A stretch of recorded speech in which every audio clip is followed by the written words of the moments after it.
लेकिन पंडाल के बाहर भी जहां कहीं छाया मिल रही है वहां भी दिख रहे हैं हमें। और ये जो छोटा हाथी दिखाई दे रहा है उसके ऊपर भी लोग खड़े हैं। ये मंच भरा दिखाई दे रहा है। दूर हेलीकॉप्टर के आगे भी लोग हमें दिखाई दे रहे थे, पीछे भी हैं, और जब नीचे से नहीं दिखाई दे रहे थे तो मंच को देखने लिए कोई खंबा नहीं बचा। जहां पर 8-10 लोग हमें न दिखाई दे रहे हो नौजवान, जब खंबे पर जगह नहीं बची तो हमारे जो टेंट लगा है, टेंट का जो पाइप है उसमें भी बड़ी संख्या में लोग दिखाई दे रहे हैं। लेकिन जो ऊपर हैं मुझसे निवेदन है, इसके बाद और किसी को मत ऊपर बुलाना। जहां पेड़ है पेड़ पे भी लोग हैं।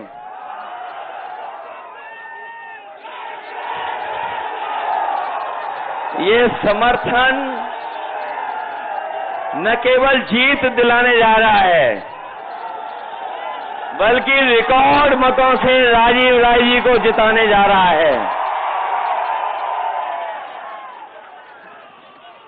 और जो लोग पिछले कई चरणों का चुनाव देख करके लड़खड़ा गए हैं, जो पिछले 6 चरणों का चुनाव देख करके लड़खड़ा गए हैं, न केवल खुद लड़खड़ाए हैं, उन्हें मैं समझता हूं ऐसे लड़खड़ाए हैं कि अब उन्हें छड़ी भी नहीं बचा पाएगी। और भाषा तो बदली है, लेकिन जो साथी हमारे प्रधान सांसद जी का भाषण सुन रहे होंगे वो जान रहे होंगे कि पता नहीं क्यों प्रधान सांसद जी एम शब्द के पीछे पड़ गए हैं या मां शब्द के पीछे पड़ गए हैं। जहां कभी उन्होंने मीट को लेकर के कुछ कहा, मच्छी को लेकर के कुछ कहा, और जब उन्हें कुछ होश नहीं रहा तो वो मुजरे तक पहुंच गए और उससे उबरे भी नहीं थे। तब तक महात्मा गांधी जी को याद करने लगे। अब सुनने में आया है कि उन्हें परिणाम पहले ही पता लग गया है। वो मेडिटेशन करने कहीं पहुंच गए हैं, तपस्या करने। ये कितनी भी मां कर लें, लेकिन इस बार मऊ वाले इनको छोड़ने वाले नहीं हैं।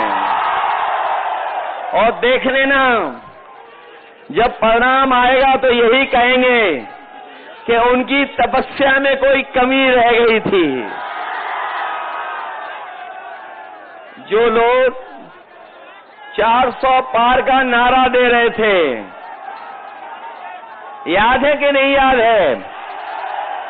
जो 400 पार का नारा दे रहे थे, लेकिन 6 चरणों के चुनाव के बाद और जो जनता का गुस्सा उन्होंने 7वें आसमान पे देखा है,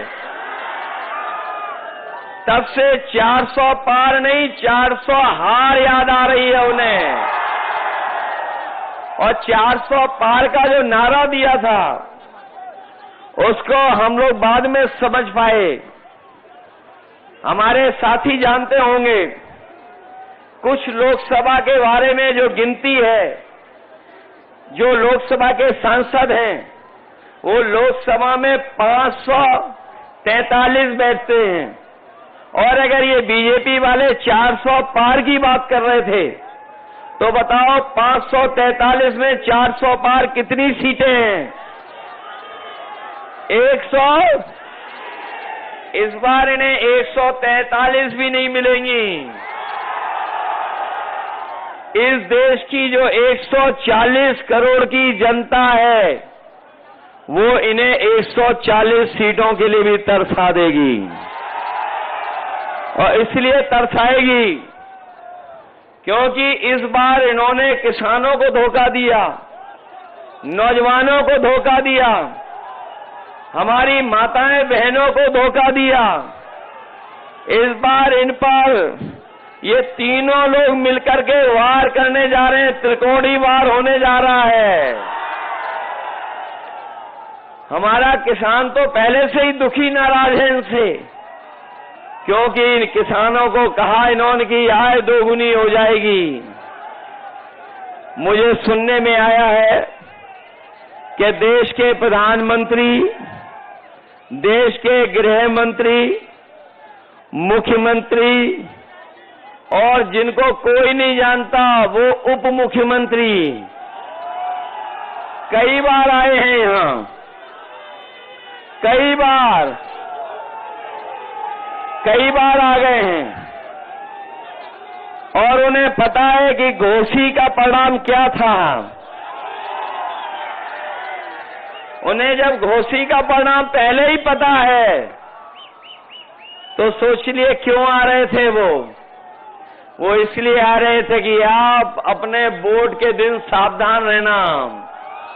बताओ, वोट के दिन आप लोग सावधान रहोगे कि नहीं रहोगे?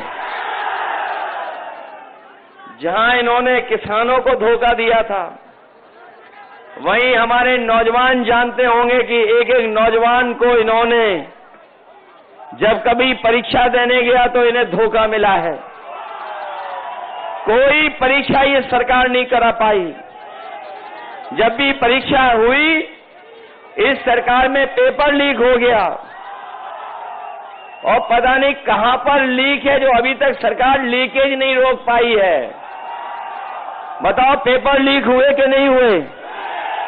और जो नौजवान जानता होगा, जिसने परीक्षा की तैयारी की होगी, पढ़ा लिखा, अभी तक जितनी भी परीक्षाएं हुई हैं सब परीक्षाओं के पेपर लीक हो गए। और याद रखना नौजवान साथियों, ये पेपर लीक नहीं हुए हैं, इस सरकार ने जानबूझ करके पेपर लीक कराए हैं और इसलिए पेपर लीक कराए जिससे नौजवानों को उन्हें नौकरी न देनी पड़ जाए। इन नौकरी की वजह से न केवल आपका भविष्य अंधकार में डाला है, बल्कि हमारे नौजवान साथियों सोचना जा करके घर बैठ करके पिछले 10 साल में जो आपको बेरोजगार बनाया है, नौकरी नहीं दी है, आपका 1/3 जीवन इन्होंने बर्बाद करने का काम किया है। 1/3 जीवन बर्बाद कर दिया। और यहाँ का मऊ का नौजवान, यही गाजीपुर, बनारस, आजमगढ़ और आसपास के गोरखपुर के नौजवान तैयारी करते थे फौज की। वो खेतों में दौड़ करके, मैदानों में तैयारी करते थे, दौड़ दौड़ करके सुबह इस बात की तैयारी करते थे, सोचते थे कि उन्हें फौज में नौकरी मिल जाएगी और नौकरी मिलने के बाद वो वर्दी पहन करके देश की रक्षा करेंगे।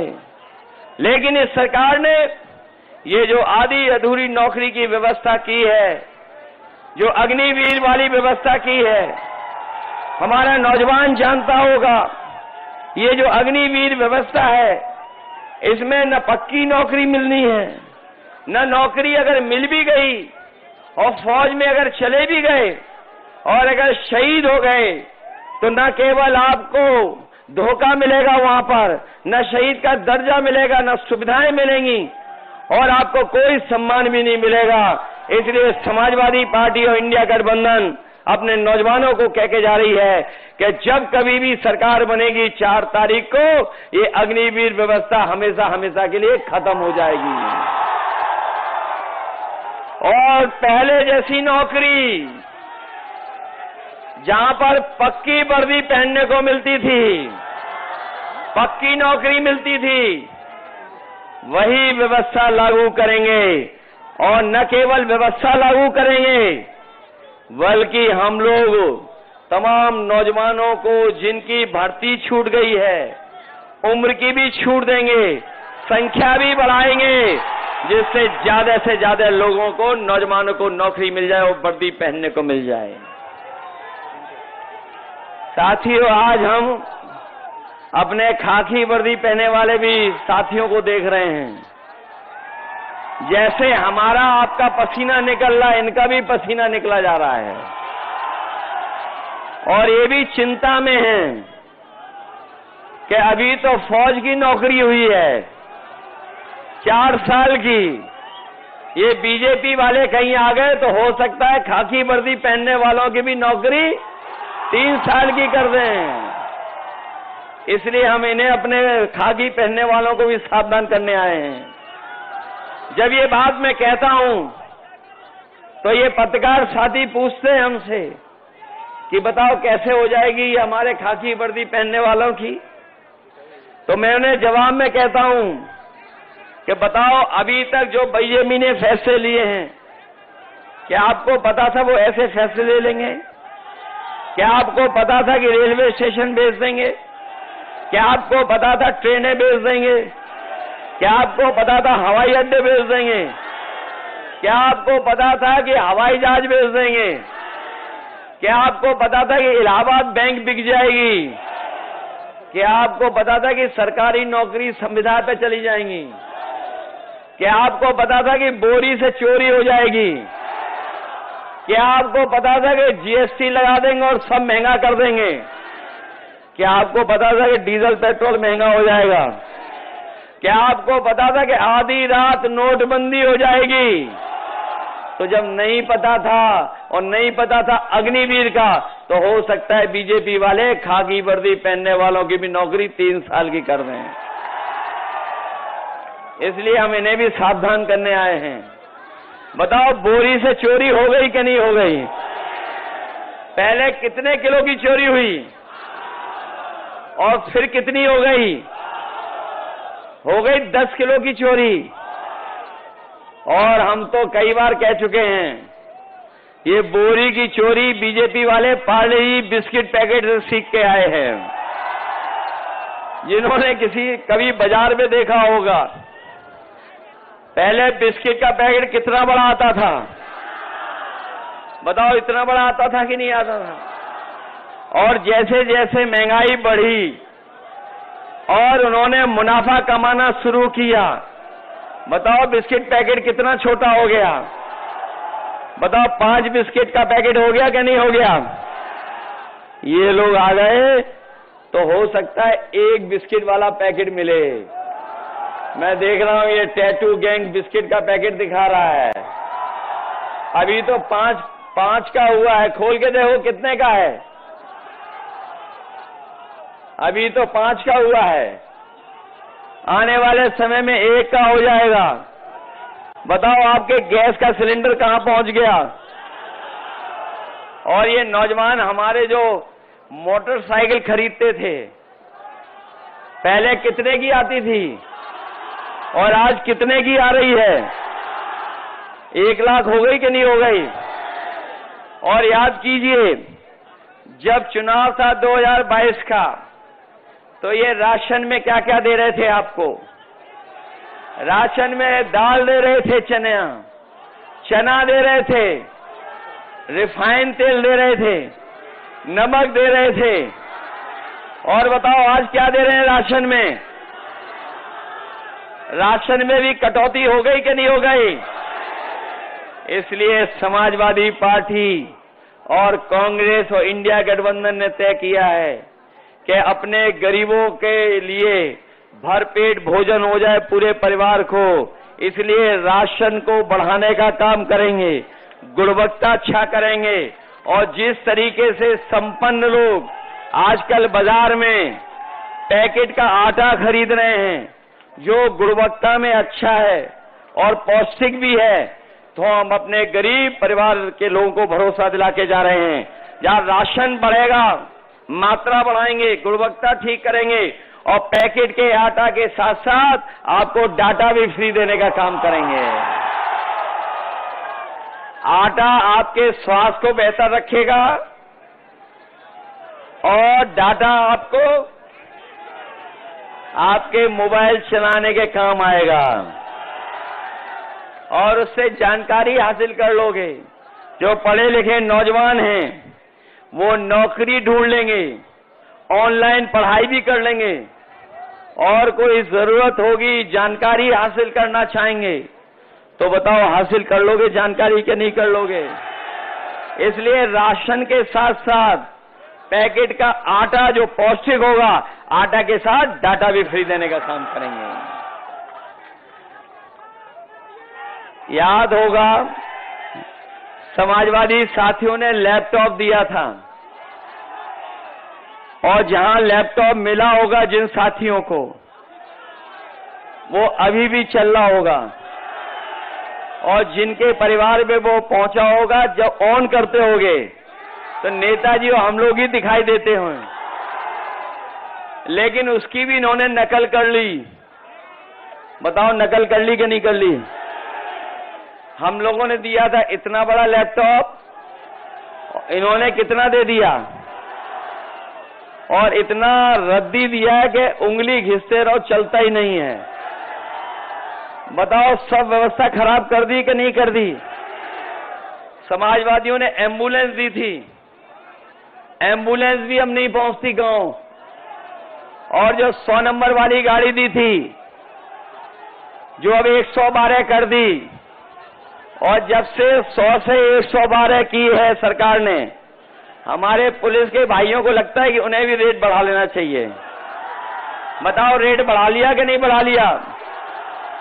और केवल भ्रष्टाचार यहां नहीं बढ़ा है, बताओ इलेक्टोरल बॉन्ड लेकर के न केवल बीजेपी की इलेक्टोरल बॉन्ड से पोल खुल गई है, बल्कि जो जो लोग जान गए हैं कि किस तरीके से इन्होंने पैसा वसूला है, बताओ इन बीजेपी वालों का बैंड बज गया कि नहीं बज गया इलेक्टोरल बॉन्ड से?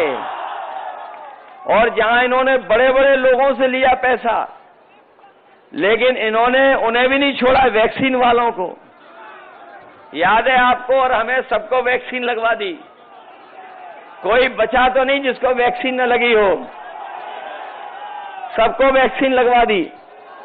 और हमारे जो पुलिस के भाई लोग हैं, ये लगवाना नहीं चाहते थे, इनको भी वैक्सीन लगवा दी।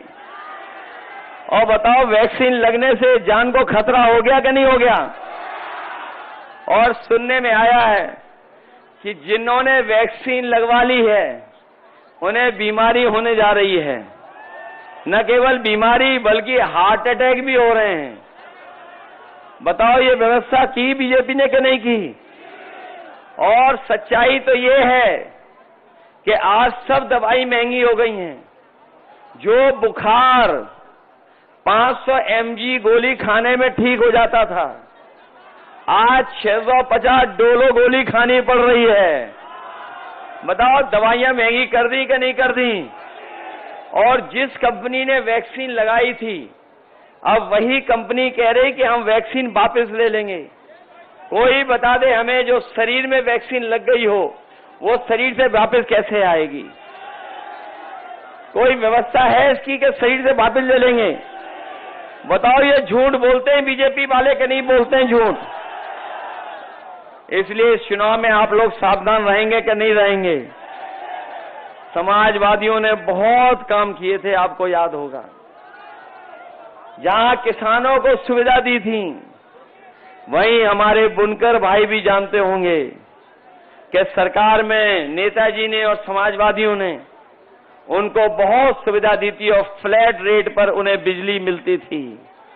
लेकिन जब से ये सरकार आई है बीजेपी की, इसने हमारे बुनकर भाइयों के सामने संकट पैदा कर दिया है।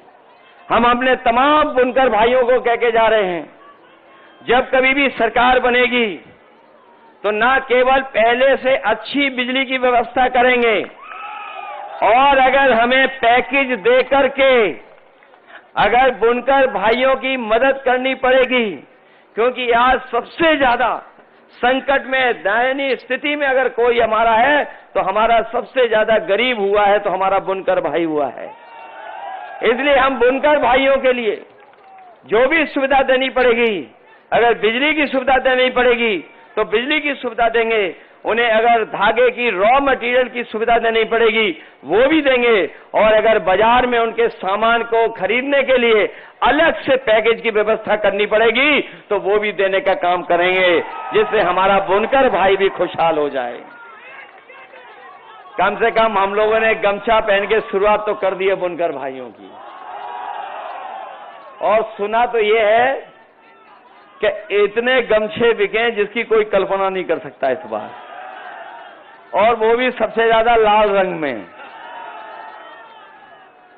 जहां हम लोग बुनकर भाइयों को सुविधा देने जा रहे हैं, वहीं अपने हम किसान भाइयों को कह के जा रहे हैं कि इंडिया गठबंधन ने तय किया है कि अगर ये बड़े लोगों का कर्ज माफ कर सकते हैं, बड़े उद्योगपतियों का कर्ज माफ कर सकते हैं, जो उनके मित्र मंडली के लोग हैं उनका कर्ज माफ कर सकते हैं, 26 लाख करोड़ कर्ज माफ हो सकता है, तो जब सरकार बनेगी तो हम अपने किसान भाइयों का भी कर्ज माफ करने का काम करेंगे।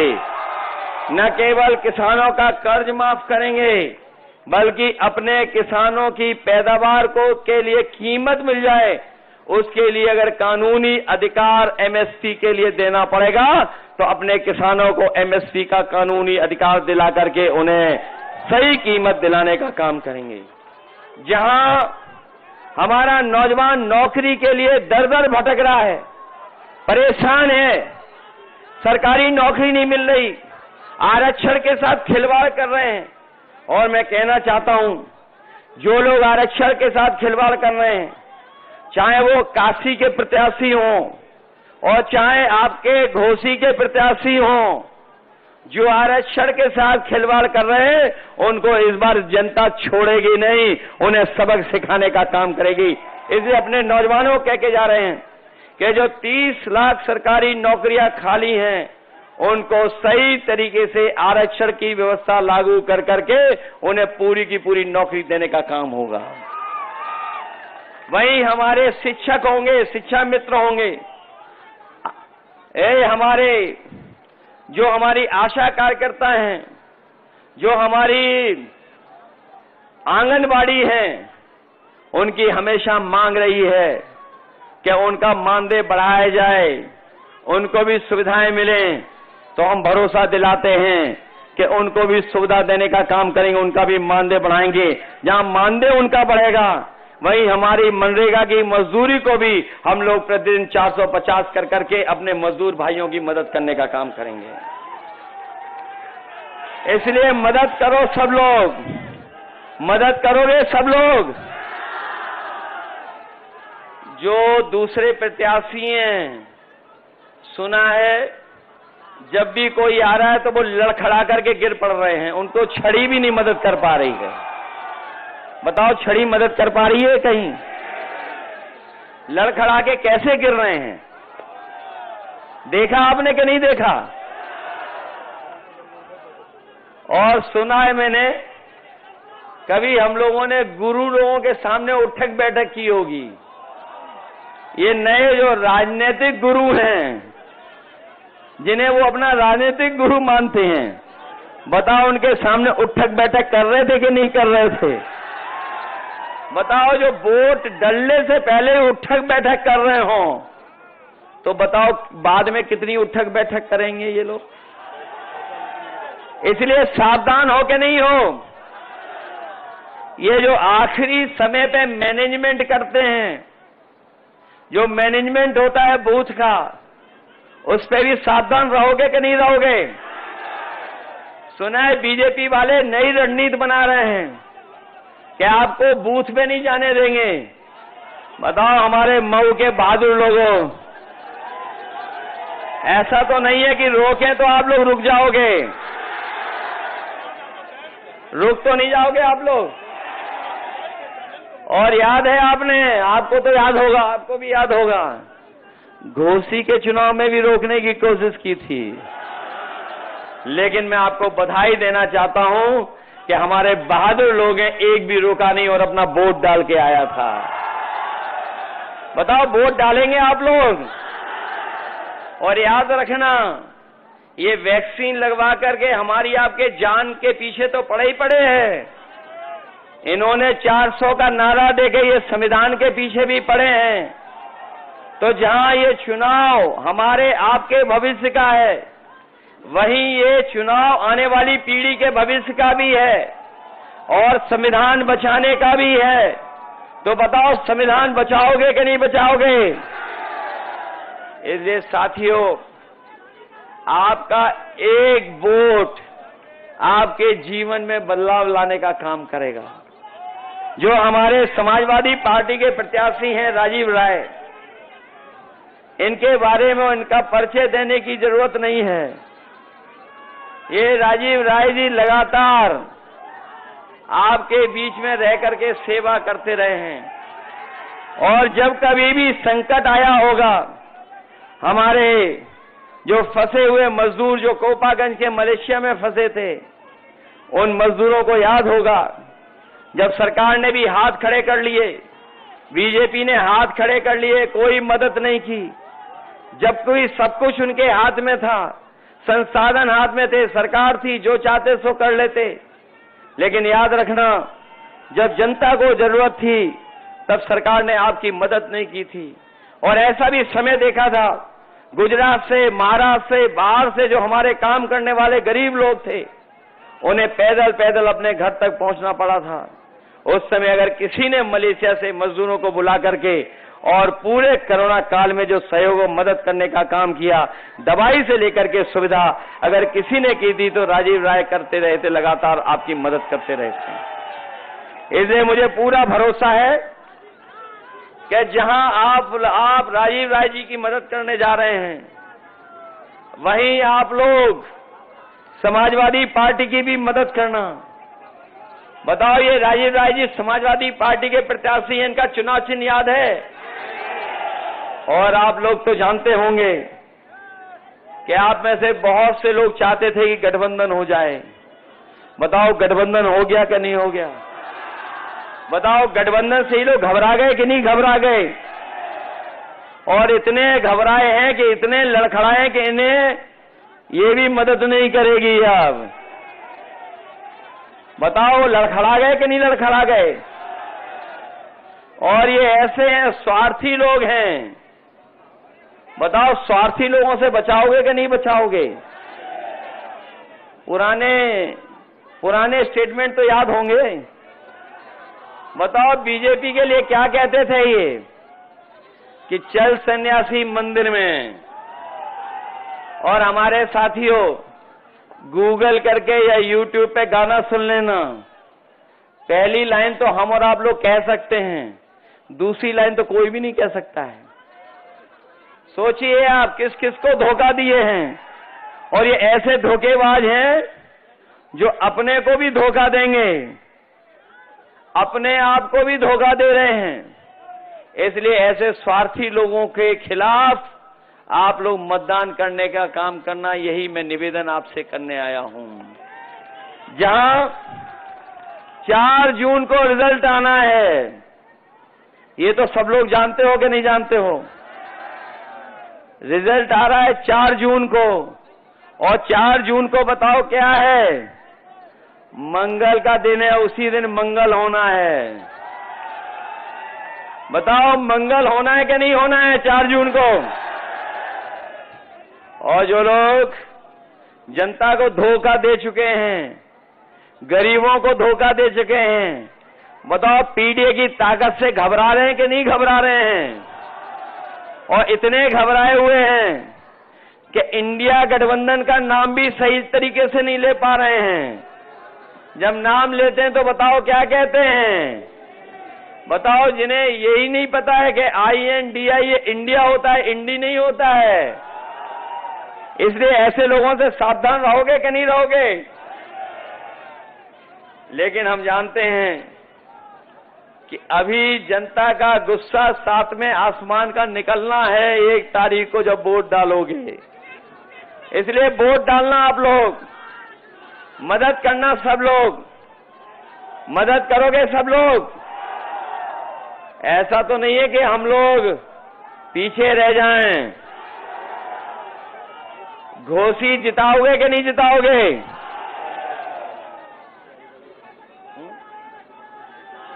अभी तक तो मैं ये सोचता था कि सभी सीटें हम लोग जीतने जा रहे हैं।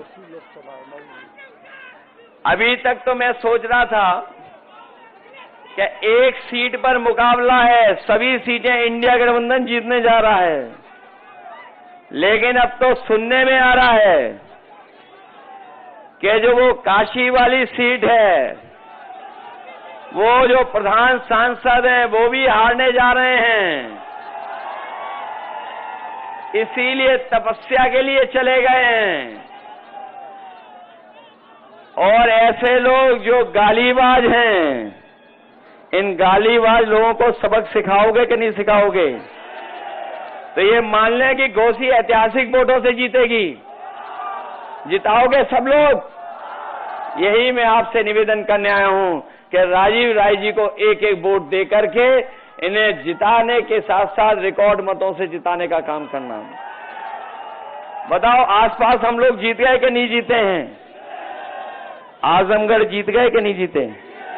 लालगंज, अंबेडकर नगर, बस्ती, संत कबीर नगर और गोरखपुर भी जीतने वाले हैं, क्योंकि गोरख धंधा चलने वाला नहीं है। तो घोसी पीछे तो नहीं रह जाओगे। और कन्नौज जीत गए कि नहीं जीत गए? मैनपुरी जीत गए कि नहीं जीत गए? तो सोचिए कितनी बड़ी गिनती हो गई अब हमारी। याद रखना, ये तमाम तरह की अफवाहें उड़ाएंगे, क्योंकि मीडिया मंडल भी इनके साथ है। मैं अपने मीडिया मंडल के साथियों से और कहना चाहता हूं, 4 जून को मंगल तो है ही, मंगल तो होना ही है, लेकिन इसके साथ साथ मंत्रिमंडल बदलेगा, मित्र मंडल बदलेगा और मीडिया मंडल भी बदल जाएगा। इसलिए तैयार हो कि नहीं तैयार हो? इसलिए वोट डालिए साइकिल चुनाव चिन्ह पर। मुझे पूरा भरोसा है कि आप लोग रिकॉर्ड मतों से जिताओगे। मैं आप सबका इतनी गर्मी में, जहां हम लोग पसीना बहाते बहाते भाषण सुने हैं, आपने भी पसीना बहा करके भाषण सुना है, हम लोग भी हम मंच पे उतने ही गर्मी में हैं। हमें पूरा भरोसा है कि आप सब लोग मिलकर के 1 तारीख को एक एक वोट डाल करके राजीव राय जी को ऐतिहासिक वोटों से जिताने का काम करोगे।